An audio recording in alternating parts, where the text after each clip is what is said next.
Hey everyone, and welcome back for another deep dive. You ready to explore something pretty wild today? Always. All right, so we're going to be tackling the Mandela Effect. Have you heard of this? Yeah, definitely. It's fascinating, right? How so many people can have the same exact wrong memory. It's like our brains are messing with us. You know the classic example, right? Nelson Mandela's death. Oh, yeah. I mean, officially he died in 2013, but I swear I remember it being much earlier, like back in the 80s when he was still in prison. I've heard that from a lot of people. It's Yeah. one of the most well-known examples of the Mandela effect. So to get some more insight, we have transcripts from 3 hypnotic regression sessions. We figured why not go straight to the source, right?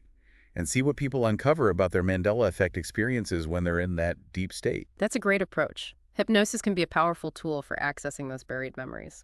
So let's dive in. What kind of stuff came up in these sessions? Well, it's interesting because the participants had wildly different memories of Mandela's death. Some saw him dying in a bunker-like room, others pictured him at a desk in a regular house, and some even saw him passing away in a backyard. Wow. So even with someone as globally recognized as Mandela, people's memories are all over the place. Exactly. Which, maybe suggests our minds try to fill in the gaps, even if it means creating details that never actually happened. That's kind of freaky, right? Like our brains just making stuff up to make the story complete. It's like we're all walking around with these edited versions of reality in our heads. Okay, so besides the Mandela example, what other common threads emerged from these hypnotic regression sessions? Well, there were a few recurring themes. Yeah. The participants talked a lot about external signals influencing their memories, like almost as if their minds were being bombarded with information from outside sources. Okay, so it's not just what we personally experience, but also these potential external forces that could be shaping our memories. Right. And they also emphasized the role of personal beliefs and emotions. Huh? How our existing worldview and how we feel about things can color our memories. So it's not just about what we see and hear, but also how we interpret and internalize those experiences. Exactly. Our memories are filtered through our own unique lens. Which makes me wonder how much of what we remember is actually accurate. That's the big question, isn't it? And one that's really hard to answer definitively. Okay, so we've got these external signals, personal beliefs, and emotions all swirling around in the mix. And there was one more recurring theme that I found particularly intriguing. The idea of a matrix controlling reality. Ah, yes, the Matrix. It came up quite a bit in these sessions. It's like this unsettling notion that we might not have as much control over our reality as we think. Right. It's a concept that often pops up in discussions about the Mandela Effect. And some of the imagery the participants used was pretty intense. One talked about memories being rearranged like slides. Another saw a five-sided grid with stars forming. And another even felt their soul being extracted in pieces through their organs. Yeah, those are some powerful visuals. It's clear that these experiences were deeply affecting for the participants. It makes you wonder what's really going on in our minds and how much of it we truly understand. It's a humbling reminder that there's still so much we don't know about the human brain and the nature of consciousness. Absolutely. So let's shift gears a bit and talk about Nelson Mandela's death in more detail. It's such a fascinating example of how our memories can be so different even when we're talking about a public figure. Yeah, it's like everyone has their own personal version of history. And speaking of things that might be messing with our memories, the idea of subliminal messaging and media manipulation came up a lot in these sessions. It's a popular theory, right? That external forces are deliberately implanting false memories. Like some kind of mind control conspiracy. Exactly. Yeah. But, the science behind subliminal messaging is actually pretty shaky. Yeah, our brains can only process so much information below our conscious awareness. So while subliminal messages might influence our choices in the short term, like choosing one brand over another at the store, it's unlikely to create full-blown false memories. So you're saying it's probably not the culprit behind the Mandela effect? I'd say it's highly unlikely, but it's still an interesting concept to consider. But it does make you think about the power of suggestion and how easily our memories can be influenced. Absolutely. We're constantly bombarded with information, and it's not always easy to separate fact from fiction. And some participants even suggested that Mandela's death was a pivotal point, a reality shift, orchestrated by some powerful force, like a switch flipped, and suddenly we're living in a different version of history. It's a mind-boggling concept, isn't it? And it taps into a real anxiety people have about control or a lack thereof in their own lives. It's like this fear that we're not actually in the driver's seat. Right. But it's important to remember that these are just theories, possibilities, and it's important to approach them with a healthy dose of skepticism. Absolutely. We're not presenting these ideas as fact, just sharing what emerged from those hypnotic regression sessions. Exactly. It's all about exploring different perspectives, not jumping to conclusions. Okay, so it sounds like there are a lot of potential factors at play here, both external and internal. When it comes to the external manipulation theories, what were some of the ideas that came up? Well, some participants believe that advanced technology, perhaps in the hands of shadowy organizations or even beings beyond our planet, could be used to directly manipulate our brainwaves and implant false memories. Okay, so we're talking about some pretty high-tech stuff here. Yeah, it's like something straight out of a science fiction thriller. I can see how that would be a scary thought. Definitely. And then there was the idea of subliminal messaging through media, particularly the so-called 25th frame technique, where an image or message is flashed so quickly that your conscious mind doesn't even register it, but supposedly your subconscious picks it up. Oh, I've heard of that. It's like a secret way to plant ideas in people's minds. Right. But again, the scientific evidence for this is pretty weak. So probably not a major factor in the Mandela effect. Probably not. But there were other ideas, too. Some participants believed that specific keywords or sound frequencies could be used to alter our perceptions and create false memories, almost like a form of mind control. Okay, now we're getting into some seriously spooky territory. Yeah, and then there were the theories about exopolitical influences. Exopolitical. It's the idea that powerful forces from beyond Earth, maybe even specific alien races, are involved in manipulating our memories. All right, so we've gone from shadowy organizations to aliens. It's a wide range of possibilities. It's fascinating how these theories reflect our anxieties about control and the unknown. Definitely. Yeah. But it's important to remember that we're not endorsing any of these ideas, just exploring them as they emerge from those hypnotic regression sessions. Right. It's all about keeping an open mind while also maintaining a healthy dose of skepticism. Exactly. And it's not just about external forces that could be shaping our memories. Many participants also acknowledge the role of their own minds, their internal factors in contributing to the Mandela effect. Oh, that's interesting. So what were some of the internal factors they talked about? They recognize that their personal beliefs, their emotional states at the time of an event, and even past experiences could color their memories, making them vulnerable to distortions or even outright fabrications. Like we're constantly rewriting our own personal histories. And those rewrites aren't always accurate. Right. And they talked about stress and trauma, too. How those experiences can create gaps in our memories, missing pieces that our minds naturally try to fill in. So it's like our brains are trying to protect us from those difficult memories by creating a more palatable narrative. Maybe. Or maybe it's just our brains trying to make sense of things, to create a coherent story, even if it means inventing some details along the way. I guess that makes sense. Our brains don't like loose ends. Right. They crave order and completeness. So we've got external manipulation, internal factors, and then there's that whole other layer of metaphysical explanations, the stuff that really makes you question the nature of reality itself. What did the participants say about that? Well, some participants dove into the idea of parallel universes, suggesting that the Mandela effect could be a bleed-through from an alternate timeline, where certain events happen differently. Like a glitch in the matrix. Exactly.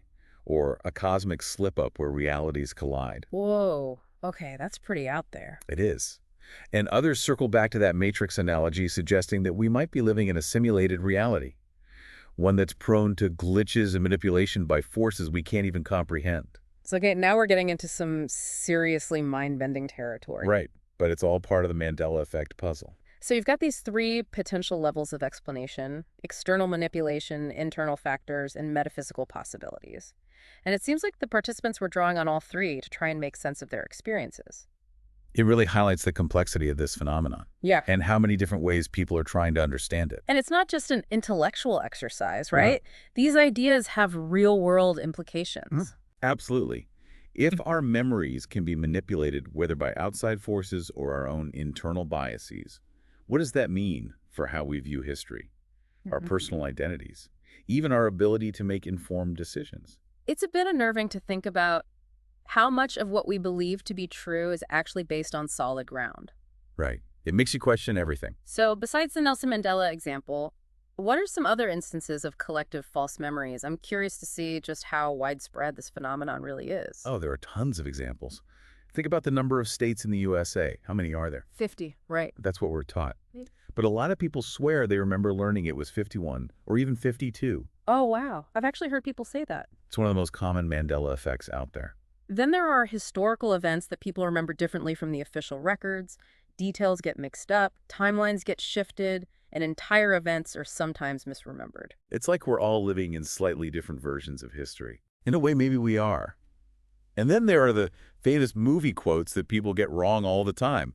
Lines that never actually appeared in the film or were said by a different character. Oh yeah, I've definitely experienced that. It's always a shock when you realize the quote you've been using for years is completely wrong. Like Luke, I am your father. That's not even from the right movie. Exactly. It's Wow. amazing how these false memories can take hold, even when the facts are readily available. It really makes you question everything you think you know. And speaking of questioning everything you know, during the hypnotic regression sessions, the topic of alien abductions came up. Oh wow, we're going there. It seems like it's a topic that can't be avoided when discussing the Mandela Effect. So what did the participants have to say about alien abductions? Well, several of them expressed a strong belief that alien abductions, particularly those involving the Greys, could be a contributing factor to the Mandela Effect. They described being taken aboard spacecraft, subjected to experiments, and then having their memories tampered with. Like a cosmic version of mind control. Exactly. They believed those experiences could explain some of the discrepancies they experience with their memories. So it's like adding another layer of complexity to the whole Mandela effect phenomenon. Right. It's intertwining with other paranormal beliefs and conspiracy theories. It makes you wonder if people are searching for a grand unified theory of the unexplained. Perhaps. Or maybe it's just a reflection of our deep-seated need to make sense of the world around us, even if it means invoking extraterrestrial beings. It's like we're trying to piece together a giant cosmic puzzle. With some pretty strange and unusual pieces. So where does this leave us? What are the key takeaways from this deep dive into the Mandela effect? I think the biggest takeaway for me is that the Mandela Effect is a slippery, multifaceted phenomenon that resists simple explanations. It raises profound questions about memory perception and the very nature of reality itself. It's like a giant reality check, forcing us to confront the limitations of our own minds. It certainly challenges us to be more discerning consumers of information, especially in today's world, with so much information coming at us from all directions. It's crucial to develop those critical thinking skills and to be open to the possibility that our memories might not always be as accurate as we think they are. So for someone listening who is just starting to learn about the Mandela effect, where would you suggest they go from here? Well, there's a ton of information out there, articles, forums, videos, people sharing their experiences and exploring different theories. It's like a giant online rabbit hole just waiting to be explored. Exactly. But I'd encourage you to go beyond just passively consuming information. Think about your own experiences. Have you ever had a Mandela effect moment? Something you remember vividly, but later found out wasn't true. It's like those moments where you could swear something happened a certain way, but then everyone else insists it happened differently, and you start to question your own sanity. Exactly. Those are the moments to pay attention to. Talk to your friends and family, see if they share any of those collective false memories. It's like crowdsourcing the truth. Right. Comparing notes and seeing what patterns emerge. And it makes you realize that memory is a much more fluid and subjective thing than we often give it credit for. Absolutely. So be mindful of your own biases as you explore this topic. Are you more drawn to external manipulation theories? Or do internal factors resonate more with you? Do you find yourself leaning towards metaphysical explanations? Or are you more grounded in a scientific approach? It's all about understanding how our own perspectives and preconceived notions can shape our understanding of the world. Exactly. And above all, keep an open mind. The Mandela Effect is a fascinating and often frustrating puzzle. But by engaging with it thoughtfully and critically, we can learn a great deal about ourselves and the nature of reality itself. It's like a journey of self-discovery, disguised as a deep dive into a bizarre phenomenon. That's a great way to put it. Well, we've covered a lot of ground today, from hypnotic regressions to alien abductions and everything in between. What's the most important thing you hope listeners take away from this conversation? I think the biggest takeaway is that the Mandela Effect, whether you believe it's a result of external manipulation, internal memory glitches, or something even more profound, is a powerful reminder that reality is not always as fixed and objective as we might think. It challenges us to question our assumptions, to be critical of the information we consume, and to be open to the possibility that there might be more to the world than meets the eye. Beautifully said. And remember, this is just the beginning of the conversation. There's a whole universe of information and personal experiences out there just waiting to be explored. So keep digging, keep questioning, and most importantly, keep an open mind. Who knows what mind-bending mysteries you might uncover? That's a great note to end on. Thanks for joining us on this deep dive into the Mandela Effect. It's been a pleasure exploring this fascinating topic with you. And to all our listeners out there, until next time, keep those minds curious and keep exploring the mysteries of the world around us.